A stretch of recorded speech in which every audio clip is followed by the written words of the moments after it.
cold morning hung over Willow Creek when Daniel Moore stepped into the school cafeteria, carrying the small lunch he'd promised his daughter. He expected a smile, maybe a shy wave.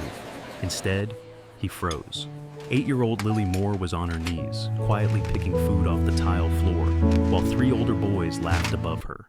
A supervisor stood only a few steps away, arms folded, refusing to intervene. Daniel didn't shout. He didn't lunge. He simply stood there, every fear a parent carries collapsing at once. Because in that moment, he understood the truth. The system meant to protect his little girl had abandoned You're okay now, I'm right here. and the promise he made to her mother, the promise to keep Lily safe, was hanging by a thread. What happened next would bring a former Navy SEAL named Noah Grant and a loyal German Shepherd into Lily's life, and expose a buried truth Willow Creek never expected to face. Before we continue, please share this story, leave a comment, and Daniel? subscribe to the channel. Your support looks helps serious. these stories of justice and I'm redemption scared. reach those who need them most. Lunch on the cold tile of Willow Creek, a pale winter noon pressed against the windows, dimming the school hall in a muted gray. Daniel Moore pushed open the cafeteria doors with a paper bag in hand, expecting the small delight of surprising his daughter.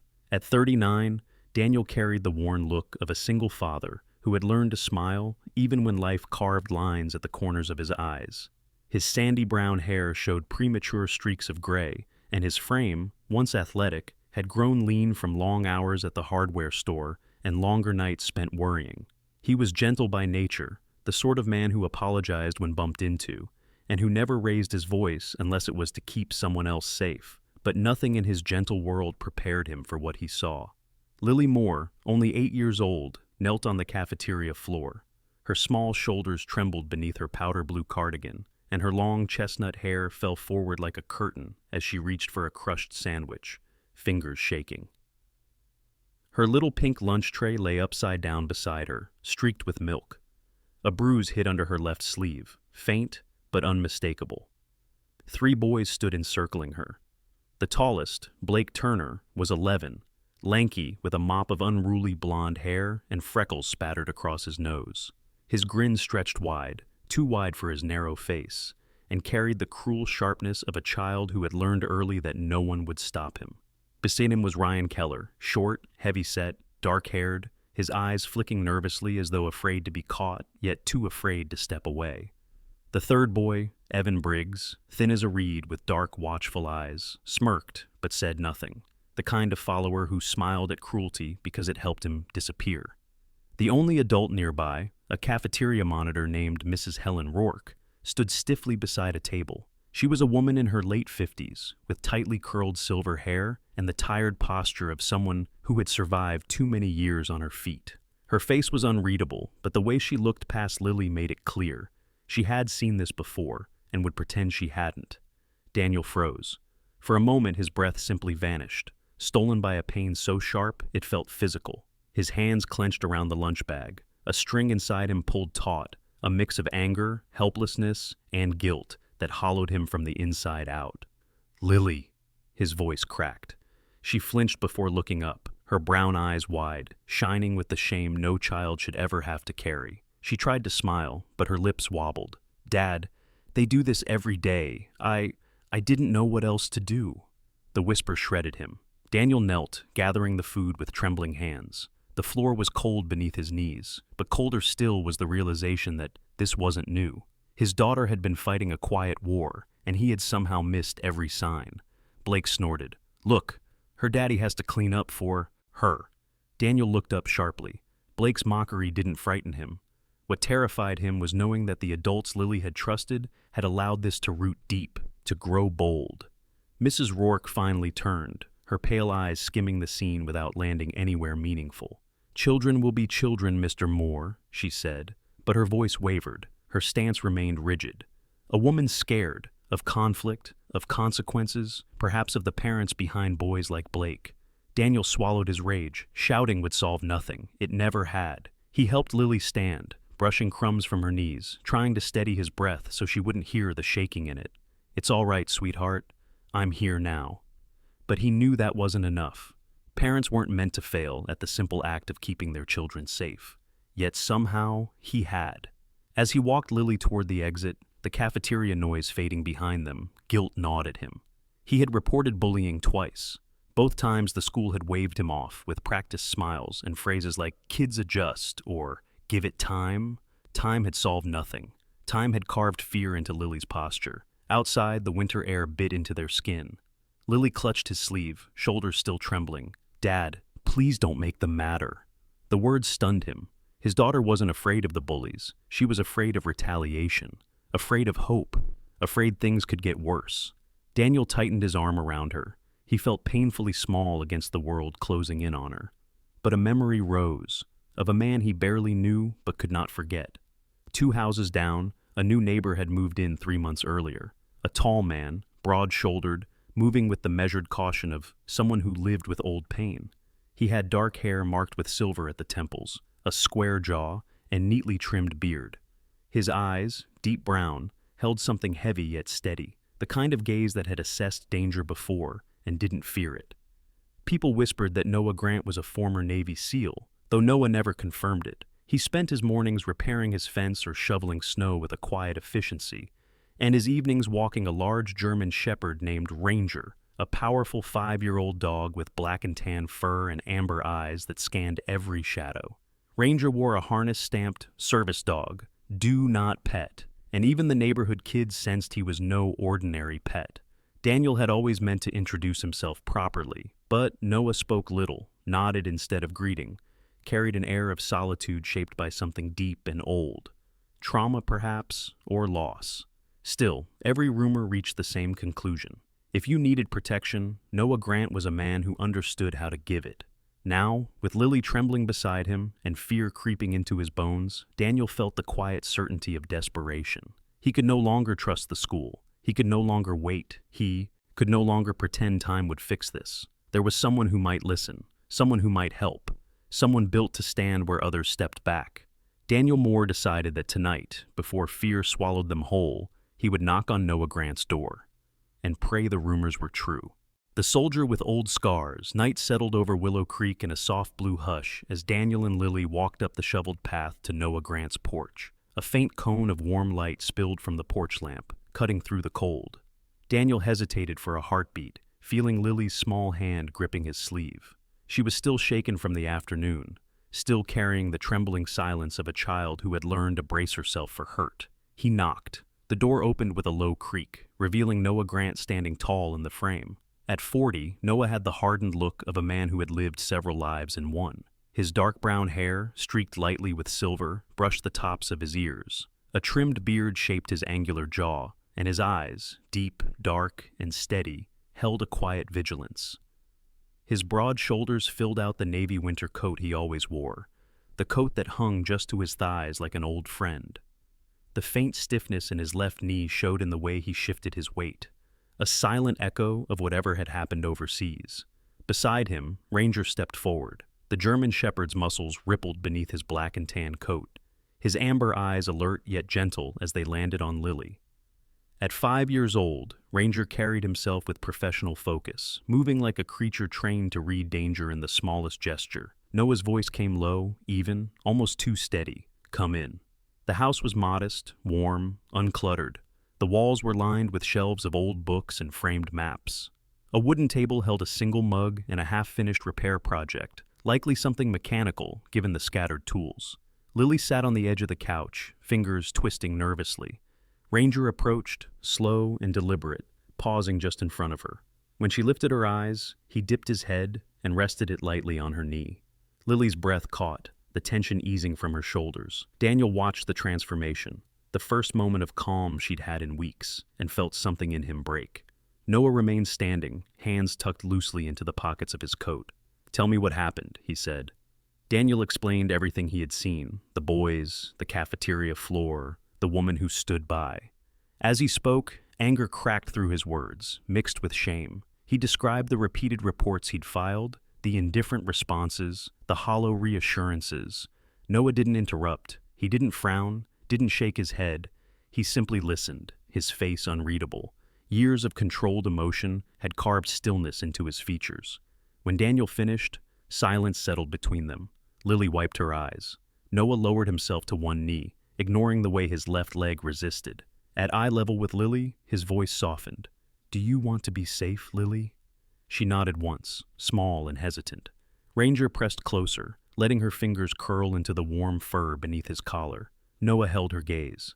"I can go with you tomorrow, not to scare anyone, not to cause trouble. We'll do this right, but I promise you, no one will hurt you."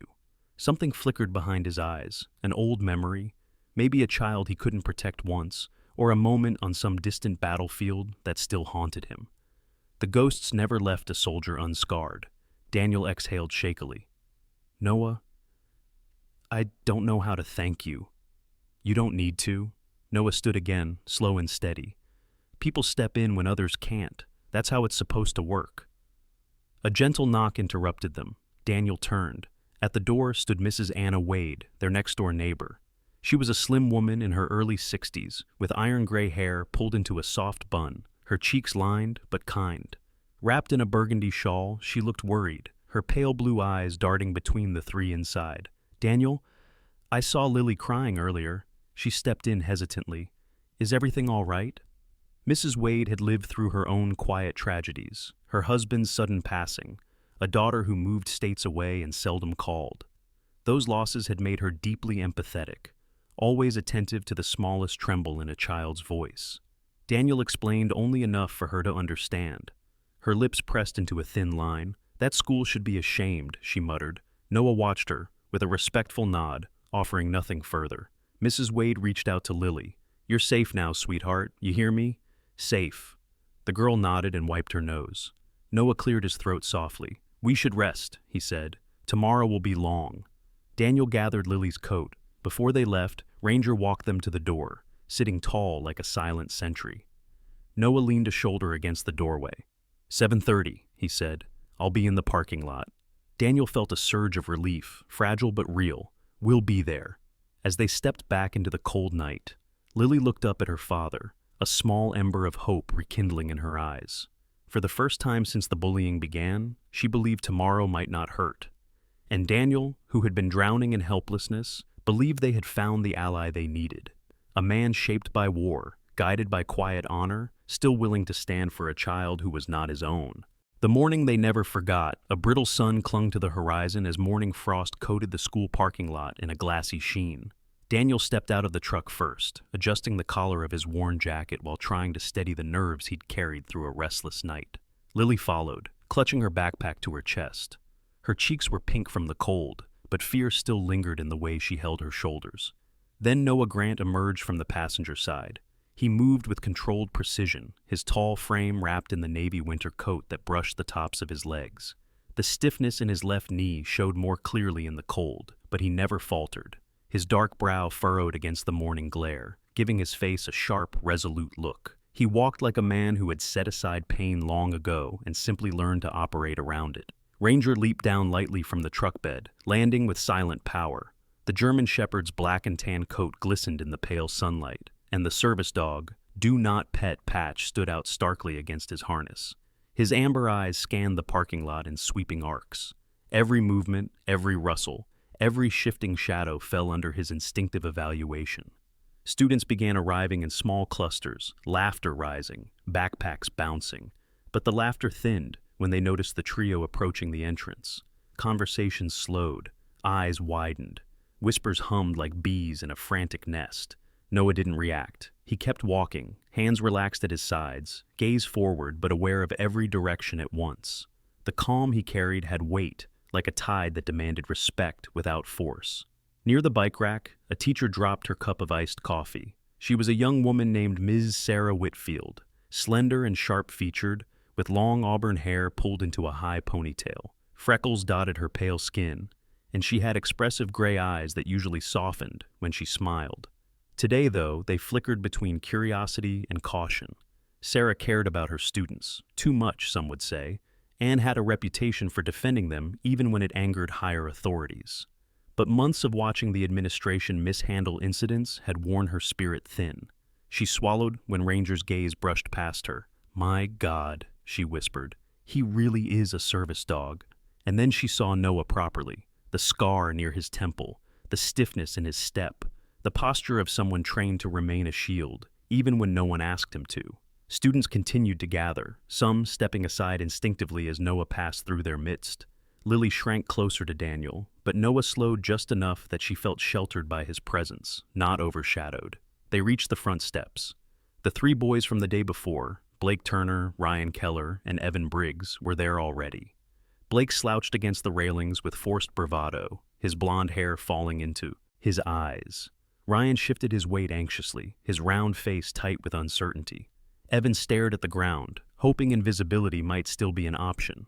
Noah stopped a few feet from them. He crouched to their eye level, resting one hand casually on Ranger's harness.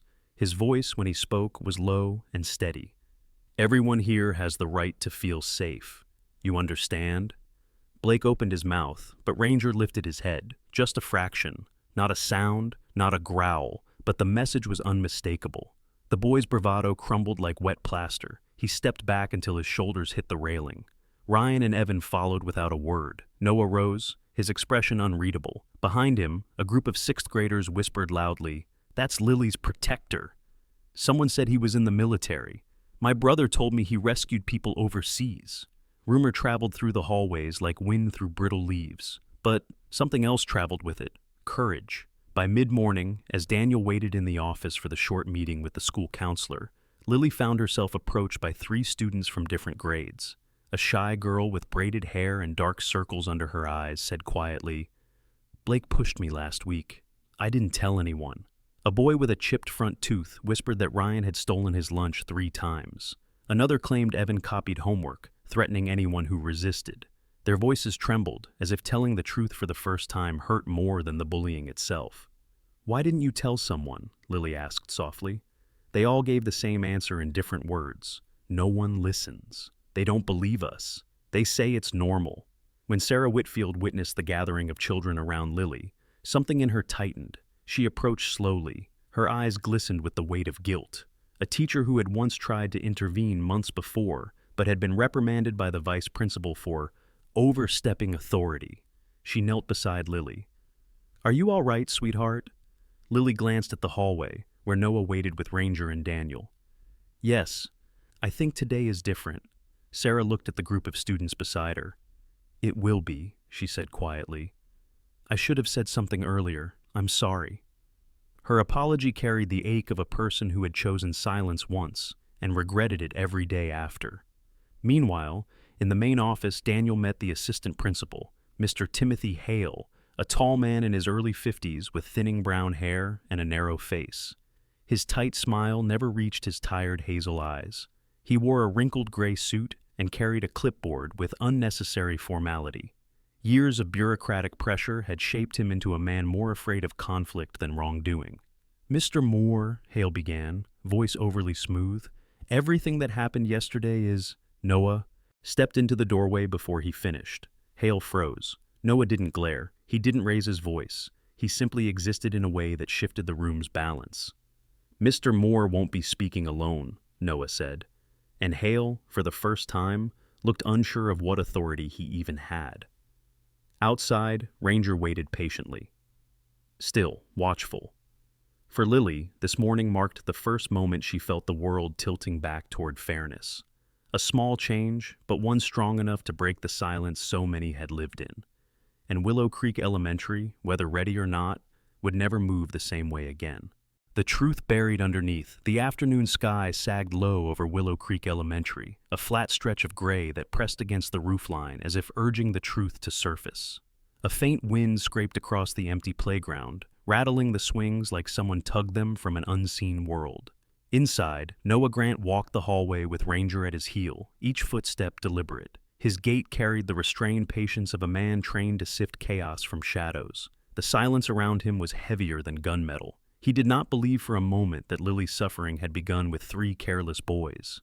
Bullying never started that abruptly, never flourished this boldly, unless adults gave it shelter. And this school felt full of locked rooms. Noah's investigation began quietly, almost politely. He contacted parents he had briefly seen that morning, mothers and fathers with tired eyes and uncertain voices. One of them, Mrs. Caroline Maddox, a petite woman in her late 40s with ash blonde hair pinned neatly back, met him at a bakery near the town square. She wore a charcoal cardigan and spoke with the exhaustion of someone who had been dismissed too many times. Her son, a pale boy named Theo with large, intelligent eyes, had struggled through months of hallway harassment. Caroline admitted she had filed 2 written reports. "They vanished," she whispered. "No response. Nothing." Noah listened in stillness, his fingers drumming once on the wooden table. Ranger lay beside him, eyes half-lidded but alert. Later, he visited Mr. Leonard Price, a math teacher who had left Willow Creek Elementary the year before. Price was a thin man in his early 60s, with a stooped posture and thinning gray hair combed over with effort. His wire-framed glasses perched crookedly on a narrow nose. The man's voice shook when he welcomed Noah into his small apartment. "I tried," he said, wringing his hands. "I reported Blake Turner for threatening a student. Next week, the principal recommended I retire early. I took the hint." The bitterness in his voice came from something deeper than professional insult. It came from the wound of watching children suffer without a shield. Noah noted every detail. His mind worked like an old machine built for operations and recon. Observe, record, cross-check, assemble. As the day unfolded, a consistent pattern emerged. Complaints erased, teachers silenced, victims punished through neglect, and always one name at the center like a rot: Richard Turner, chairman of the Education Board, father of Blake Turner. Turner was a man known across Willow Creek. Wealthy, influential, and ruthlessly polished. He was in his early 50s, tall with a broad chest and a perfectly trimmed graying beard. His suits were tailored charcoal wool, his ties silk, his smile a gleaming performance. Beneath that smile lived ambition. His influence spidered through the school system. Fundraisers, donations, advisory positions. He cultivated goodwill the same way others cultivated roses. But Noah recognized his kind instantly. Turner had the posture of a man who believed the world bent for him and broke for everyone else. Noah's next step involved obtaining disciplinary logs from the administrative database, within legal limits. He did not hack. He simply requested access through public channels, then cross-referenced inconsistencies with testimonies gathered. Strangely, entire months of records appeared incomplete. Notices of investigations were missing. Teacher statements ended abruptly. Complaint numbers skipped sequences. It was corruption painted with bureaucratic brushes. Ranger sensed his rising tension and nudged Noah's hand with his cold nose. "I know," Noah murmured. "We're close." The dog's tail flicked once. After compiling a packet thick with printed testimonies, deleted identifiers recovered through parent screenshots, and a timeline showing the disappearance of official documents, Noah headed toward the principal's office. Daniel joined him halfway, worry etched deeply into his face. "You found something, didn't you?" "Enough," Noah said simply, "and more than they'll want to admit." They entered the office together. Principal Harold Brenner stood behind his desk, a soft-bellied man in his late 50s, with a receding hairline and cheeks flushed with discomfort. He wore a brown tweed jacket too tight around the shoulders and a tie dotted with tiny sailboats. Brenner had always been described as pleasant enough, but his pleasantries often wilted under confrontation. His dark eyes darted nervously at the stack of documents Noah placed on his desk. "What's this?" he stammered. "Reports," Noah replied. "The ones that disappeared." Brenner's fingers twitched. "Mr. Grant, I'm not sure what you think you've—" "Don't lie." Noah's voice did not rise. It didn't need to. A quiet truth could be more devastating than a roar. "You know exactly what's in there." Brenner swallowed hard. Daniel stepped forward, trying to steady his voice. "My daughter is afraid to come to school. You let this happen." Brenner pressed a hand to his forehead, sweat beading along his hairline. "You have to understand. Richard Turner controls," but Ranger moved, not aggressively, not threateningly. He stood, posture tall, as if reminding the room where the line was drawn. Noah leaned forward, bracing both palms on the desk. "You have 2 choices," he said softly. "Fix this yourself, or I send every page in this folder to the State Department of Education and the county sheriff. I don't bluff." Brenner's face drained of color. The weight of Noah's words, and Ranger's silent watchfulness, squeezed the air from the room. Outside the office window, the branches tapped lightly against the glass, as if the school itself waited for the verdict. Finally, Brenner sagged into his chair. I'll cooperate," he whispered. Noah nodded once, and with that single nod, the foundation beneath Willow Creek Elementary cracked. Light returns to Willow Creek. A soft thaw settled over Willow Creek, As winter loosened its grip, the snowbanks shrank along the sidewalks, and the first threads of pale sunlight stretched across the school grounds like a quiet promise that the coldest days, both outside and inside the walls of Willow Creek Elementary, were finally ending. News of the investigation spread faster than the frost had. Within 48 hours, state officials arrived, not loud men in uniforms, but serious faces with clipboards and precise steps. Among them was Inspector Marie Thompson, a tall woman in her mid-40s with smooth walnut-brown skin and a no-nonsense bob of black hair. Her sharp cheekbones and steady gaze belonged to someone who had sifted truth from lies for more than 2 decades. Marie had a reputation for cutting through excuses like glass.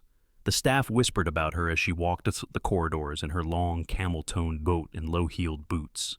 She carried a leather folder tucked beneath one arm and moved with the determination of someone who disliked wasting minutes. Her voice, when she spoke, was firm but not unkind. She had raised 2 sons alone, which made her patience both deep and selective. Marie requested interviews, files, emails, and every missing document Noah had flagged. She asked questions without softening them, and she wrote down answers without letting anyone twist the truth into something gentler. Even Principal Brenner's voice shook when she asked why he ignored the reports. While the investigation continued, Richard Turner, formerly untouchable, was forced to resign. His departure was not dramatic. He left the building flanked by 2 lawyers, his tailored navy coat buttoned high, jaw clenched so tightly the muscles twitched. The usual arrogance in his dark eyes had dimmed. For the first time, he looked like a man who understood the cost of his own indifference. Several teachers and office administrators faced disciplinary hearings, some suspended, others reassigned. A new interim principal arrived, Mrs. Patricia Caldwell, a plump woman in her early 60s with short silver hair and warm hazel eyes. Patricia wore bright scarves as if to push back the gloom left behind. Her laugh was soft but genuine, and she shook hands with each child on her first morning. She had spent years defending students in rougher districts, and she carried the habit of kindness like a shield. With Patricia came reform. The school launched a new anti-bullying program, structured, visible, uncompromisable. Anonymous reporting boxes appeared in hallways. Teachers were trained again, this time by specialists Marie's department approved, and for the first time in years, children began speaking without fear, cracking their voices. Lily Moore felt that shift most of all. She had been moved to a different classroom under a teacher named Mr. Julian Hayes, a thin man in his late 30s with sandy hair, dark stubble along his jaw, and soft, blue eyes that always seemed to be watching for the quietest students. Julian was gentle but firm, a believer in fairness. He greeted Lily each morning at the door with a small smile, as though reminding her she belonged here now. In this new space, Lily's shoulders no longer curled inward. She sat at a desk near a girl named Molly Carter, a red-haired, freckled child with a bright giggle and a tendency to share too many drawings of unicorns. Lily found herself laughing again, tentatively at first, then more easily. Daniel watched the transformation with something close to awe. Weeks earlier, he had woken each morning, afraid Lily would return home crushed by another cruel day. Now she returned chatting about spelling tests and funny lunchroom stories. Relief softened the tension lines on his face. His tired gray eyes lightened. His steps grew steadier. And Noah, quiet, steady Noah, remained a presence without asking for gratitude. One late afternoon, long after the sun had leaned into the violet haze of early evening, Lily approached Noah's porch with a small white box tucked between her mittens. Her boots crunched over the salt scattered across the walkway. Daniel followed a few steps behind, smiling at the way she clutched the box as if it carried something sacred. Noah opened the door before they knocked. Ranger appeared beside him instantly, tail sweeping the floor once. Lily lifted the box. "I made cookies," she said with a she grin, "for you and Ranger, to say thank you for saving me." Her voice didn't tremble this time. Noah's expression shifted, subtle but profound. His lips curved into a rare, honest smile that softened the hard lines along his cheekbones. Something lighter moved behind his dark eyes, a warmth he seldom let surface. Ranger nudged Lily's hand gently, earning her laugh. Daniel stood on the porch, watching the scene unfold. The fading light framed Noah and Ranger in golden edges, like guardians from another life who had stepped into his and Lily's world at precisely the right moment. He saw, clearly for the first time, that broken people could still stand for others. that scars, physical or otherwise, did not make someone less capable of kindness. Sometimes they made that kindness stronger. From that day forward, Willow Creek spoke of the quiet Navy SEAL and his loyal German Shepherd with reverence. Not as warriors, but as protectors who chose compassion over force, truth over silence. And for Lily Moore, once a child shrinking into the edges of hallways, the darkness she had been trapped in finally gave way to light. There are moments in life when darkness feels too heavy for one pair of shoulders to carry. Moments when a child bends under a weight she should never have known, or when a parent fears he cannot protect the small life he loves most. Yet every now and then, something shifts. A door opens, a stranger steps forward, a single act of courage breaks the silence. And in that quiet turning, we see the kind of grace that can only come from above. Some call it chance, some call it timing, but many know it for what it is, a small miracle, placed gently in our path by the hands of the Lord. Noah did not arrive in Lily's life by accident. Ranger did not stand beside her by coincidence. Sometimes God sends strength in the shape of a soldier with a tired heart, or comfort in the form of a loyal dog with steady eyes. Sometimes he answers prayers long before we know how to speak them. And if you look closely at your own days, the quiet mornings, the hurried afternoons, you might see traces of that same grace. A neighbor who checks on you, a friend who calls at the right moment, a stranger's smile when your mind feels heavy. These are the soft footprints of miracles, walking beside us in plain sight. If this story touched you, if it reminded you that kindness still has power, that faith still moves through ordinary people, I invite you to take a moment now.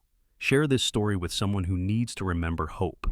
Leave a comment telling us where God has placed strength in your life. And if you believe in lifting others the way Noah and Ranger lifted Lily, please subscribe so you never miss the next story of courage. May the Lord bless you and your family, keep your home safe, and place a shield of light over every child you love. And may He guide each of us to be the miracle someone else is praying for. Amen.